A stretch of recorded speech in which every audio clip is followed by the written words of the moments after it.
Welcome back. You are watching live on 3 and SABC 3, remembering Madiba and all that he has done and stood for. Many ordinary citizens have been blessed with the privilege of meeting Madiba. And this experience, as we've all heard over and over and over, have changed their lives. Let's have a look now at some of the crew from our morning show, Expresso, and what they experienced and how they experienced him. Well, meeting Mandela for the first time was it was in 1998. I was in primary school and he attended the Elsa's River Civic Center. And our school were asked to attend and sing the national anthem for him. And basically, I was late. All I can say, I was late, and all the children were standing there and I tried to squirm my way in, like through the kids, and then I basically fell. The security saw me and they tried to stop me, but Mandela said, no, leave the child. And he came and he actually picked me up. So that's my story, and all I can say is, Mandela, thank you for everything, because you told me, even if you fall, tomorrow you will stand. And I never forgot the message, just like the quote he told me. So that's my story.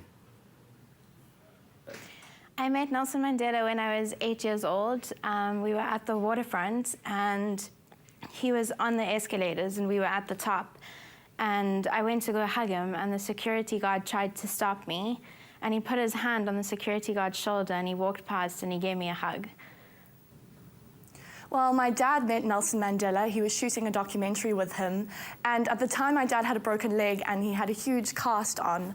And as they were leaving, Mandela stopped him and said, Jonathan, you must remember to tell your wife not to kick you so hard in the leg next time. I thought that was quite hilarious. So I didn't really meet President Mandela, but he was at the 4664 concert, the very first one in Greenpoint. And it was about 9 years ago. I was a production assistant and I had to work there. So I was sort of behind the scenes, and he came out on this golf cart, and I was the only one backstage, and I sort of rushed to sort of meet him.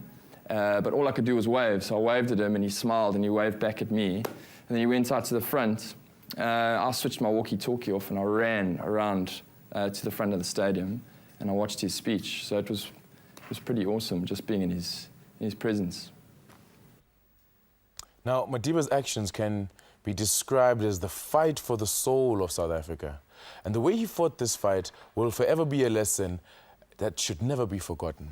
Now, professors, is there, a definitive methodology? Is there something that, another organization that is fighting for freedom somewhere else in the world can simply pick up as packaged by Madiba and run with? A blueprint, so to speak. Yeah, I think he had a frame of reference, a matrix, a methodology, as you call it. First of all, what you have to say about that, but I'm going to make a point for as long as we talk about this issue of reminding people that we should be careful not to single out Madiba. For example, on Robben Island, again, I'm stressing that Walter Sisulu was almost the leader figure. Be that as it may, the methodology was fighting for justice, fighting for non-racism, but he always was willing to craft a space for his foe, and in this case, the minority. So let's take this Bible of us, if you like, our 1996 Constitution and the negotiated settlement. He was absolutely clear it must lead to majority rule. Didn't compromise on that. But he said, while that's the ultimate goal, let's not forget that we have to try by all means to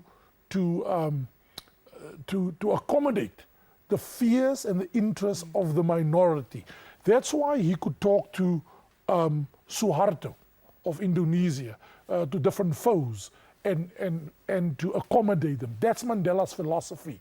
Stand up for the weak while fighting for justice. Now that's very interesting, because in the theory of negotiation, which is of course a long academic kind of field and discipline, is doing and today saying exactly what Mandela intuitively knew what to do, and that is, if you negotiate, there comes a time in negotiations where you have to think for the opponent. You have to anticipate what his fears are going to be and what he cannot himself express or reflect. Mandela was very good in understanding that intuitively, and today it's normal business to teach people in negotiation.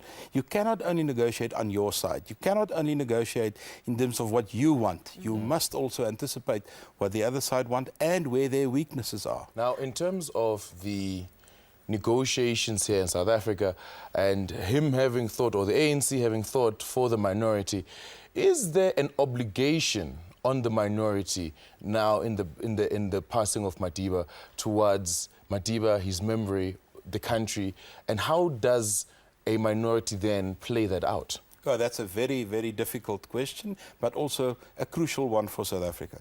You see, when Chris said Mandela should never be taken out of his context, it is also true that leaders like Mandela, the Churchills of this, the Washingtons of this last 300-400 years, only emerged in extremely difficult environments, polarized environments, environments of conflict. It is interesting that most of the best literature awarded Nobel Prizes came out of deeply divided societies.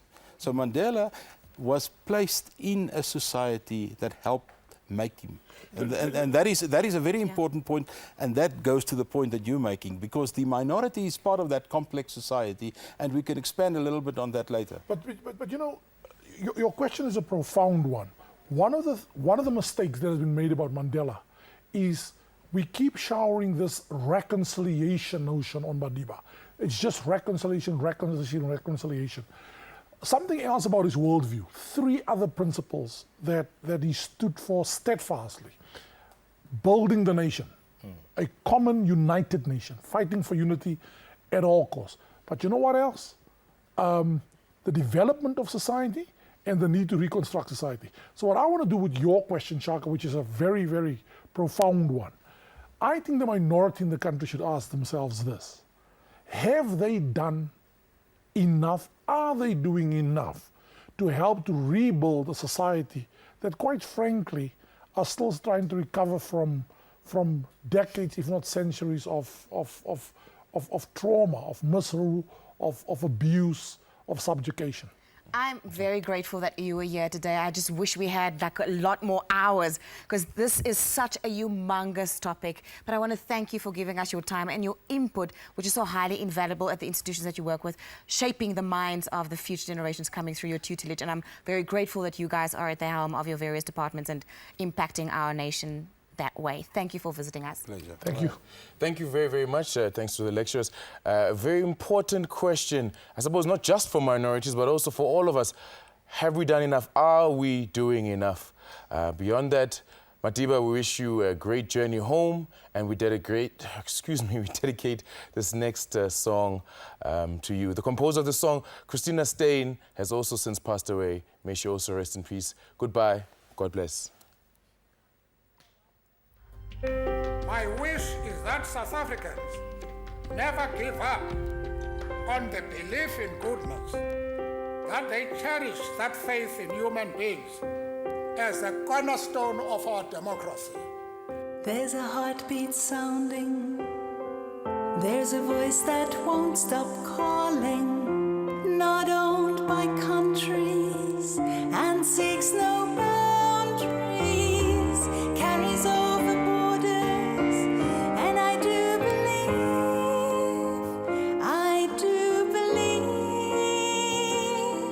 in the freedom of the love it brings. In a heartbeat sounding, in a voice that won't stop calling, not owned by countries and seeks no boundaries, echoes in the mountains of a land and sea, for all mankind may war cease to be.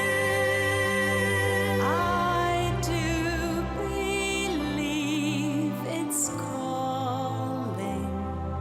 In all our hearts may love prevail. Blessed our sons and daughters, if only love and peace remain. won't stop calling, not owned by countries, and it seeks no boundary. Echoes in the mountains, over land and sea, a voice of peace that